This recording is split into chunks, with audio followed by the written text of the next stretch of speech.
मुंबई असो नाहीतर ठाणे, कधी काळी गावच होते. यांवर अनेक शाया असतील नाहीतर सत्ता असतील, या होऊन गेल्या. याच कालखंडात ही गावं शहरं बनली. त्यातीलच एक ठाणे. ठाण्याला स्वतःचा असा बराच इतिहास आहे आणि हाच इतिहास पाहण्यासाठी गाठलं ठाणे.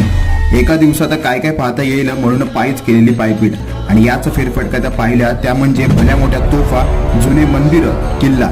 आणि याची सुरुवात झाली आहे घोडबंदर किल्ल्यापासून. येणाऱ्या दिवसात ठाणे स्टेशन पासून जवळच काय काय जुन्या वास्तू आहेत हे पाहणार आहोत. त्यासाठी आत्ताच फेरफटका धनंजय पोद्दार हे यूट्यूब चॅनल सबस्क्राईब करा. ठाणे जरी राजकीय दृष्ट्या मोठे असले, विकास होतोय असं वाटतं, तरी ठाण्याचा इतिहास हा त्याहूनही लाख मोलाचा आहे.